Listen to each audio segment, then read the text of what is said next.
ایک تو جو امداد امریکہ نے دی ہے یوکرین کو، اس کے بدلے میں وہ ان کی معدنیات پہ قبضہ چاہتے ہیں، 50% حصہ معدنیات پہ چاہتے ہیں، جو کہ انہوں نے انکار کر دیا کہ ہم نہیں دیں گے۔ اس کے علاوہ جو سیکیورٹی یوکرین کو چاہیے کہ آج تو جنگ بندی ہو جائے گی تو اس کے بعد دوبارہ شروع نہ ہو جائے، یہ حملہ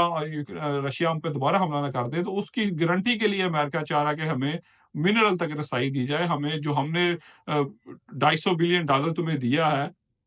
اس میں سے ہمیں واپس کیا ملا، ہماری جو انویسٹمنٹ تھی وہ اس کا ہمیں کیا بنے گا؟ اگر جنگ بھی ہم نے ہی ختم کروانی ہے، تم جیت بھی نہیں سکتے، تو تم ہمیں وہ اس کے بدلے میں کیا دے رہے ہو؟ تو یہ سلسلہ ابھی جاری ہے۔ اس کے علاوہ جو زیلنسکی ڈیمانڈ کر رہا تھا اور اس کی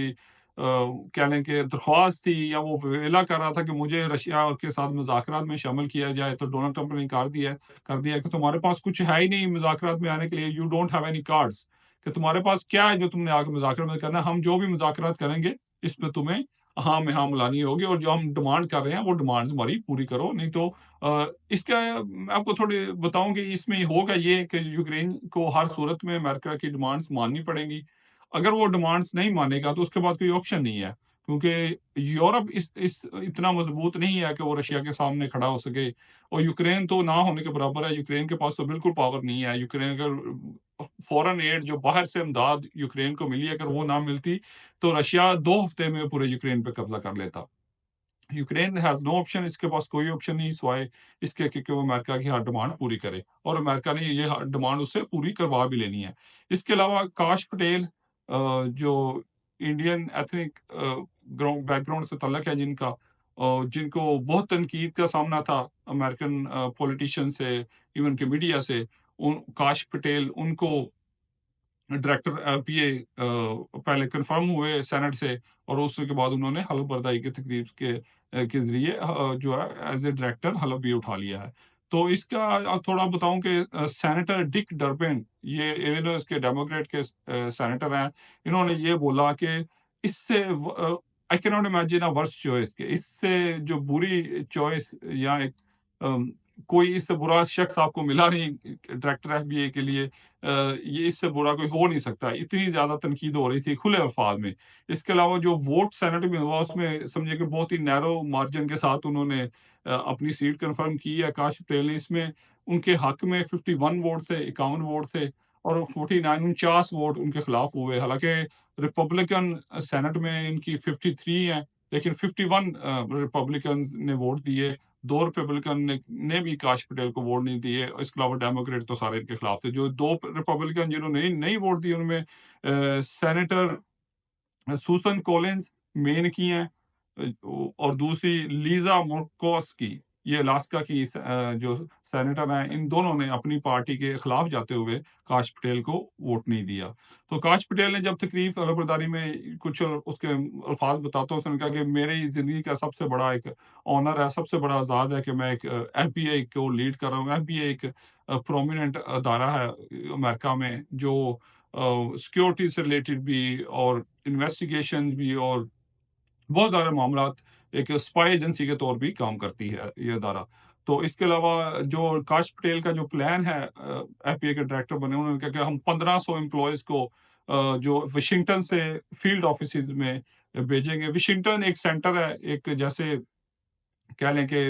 مرکز ہے، ہیڈ آفس ہے ایم پی اے کا، تو وہ انہوں نے ان کا مقصد یہ ہے کہ واشنگٹن سے امپلائیز کی جو تعداد کم کی جائے، کیونکہ یہ فیلڈ آفس میں ان کی زیادہ ضرورت ہے۔ ایسے ہی سمجھ لیں کہ جو مرکز سے نکال کے ان کو دوسرے چھوٹے دفاتر میں بھیجا جائے گا تاکہ یہ وہاں پہ زیادہ کام کر سکے۔ اس کے علاوہ ڈونلڈ ٹرمپ نے جو پلان دیا تھا غزہ کا کہ وہاں پہ امریکہ قبضہ کر لے گا اور وہاں پہ اس کو ریزورٹ بنا لیں گے، اس کو ایک نئی بلڈنگز بنا لیں گے، اور ایک نیا علاقہ تبدیل کر دیں گے سارا، تو وہ ڈونلڈ ٹرمپ اپنے اس دعوے سے واپس جا رہے ہیں، کیونکہ اس کے پیچھے کوئی بنیاد تو تھی نہیں، اور دنیا بھر نے اس کو کریٹیسائز کیا کہ آپ یہ کیسے کر سکتے ہیں۔ ایک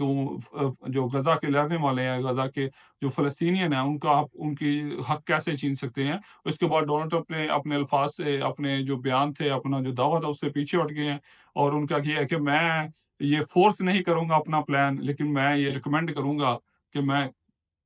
اس پہ عمل نہیں کروں گا، لیکن میری یہ رائے ہوگی کہ آپ یہ ایسے کیا جائے،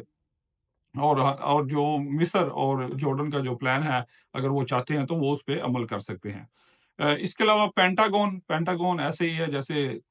پاکستان میں GHQ ہے، جنرل ہیڈ کوارٹر ہے، تو پینٹاگون نے اناؤنس کیا ہے کہ وہ 5 سے 8% جو سویلین امپلائیز ہیں، جو کہ کسی فورس کا حصہ نہیں ہے، کسی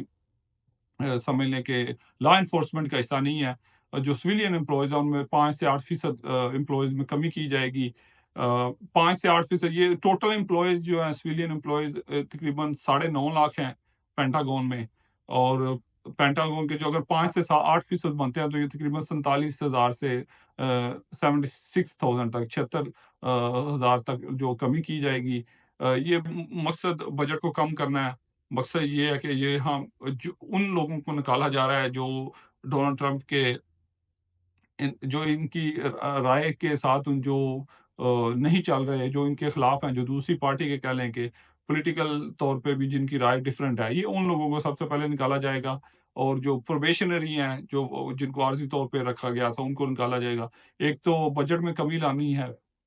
اوورآل ڈونلڈ ٹرمپ نے یہ بولا ہے کہ جو ہمارا دفاعی بجٹ ہے، اور چائنا اور رشیا کو بھی یہی بولا کہ جو دفاعی بجٹ ہے اس میں کمی لائی جائے، اور دوسرا یہ پلان دیا گیا کہ ڈی نیوکلیئرائزیشن، کہ ہم جو جوہری ہتھیار ہیں ان کو ہم بننے سے روک دیں، تاکہ ہم اپنے جو جوہری ہتھیار ہیں ان کو بلکہ ختم کر دیں، کوئی بھی ملک جوہری ہتھیار نہ رکھے۔ یہ ایک ایسا دعویٰ ہے جس پہ عمل کرنا انتہائی مشکل ہے، کوئی بھی ملک نہیں چاہے گا کہ وہ اپنے جوہری ہتھیار ختم کر دے، کیونکہ یہ ہر ملک کی ایک سیکیورٹی ہے، 7 جو ملک ہیں جن کے پاس ہیں۔ تو یہ ایک ایسا پلان ہے جس کو عمل کرنا بہت مشکل ہے۔ پینٹاگون کا بھی یہی پلان ہے کہ جو دفاعی بجٹ کے ساتھ جو امپلائیز ہیں ان میں بھی کمی لائی جائے، تاکہ جو بجٹ ہے اس میں کمی کی جائے۔ آج کے لیے اتنا ہی، باقی کل آپ کے ساتھ پھر حاضر ہوں گے۔ Thank you.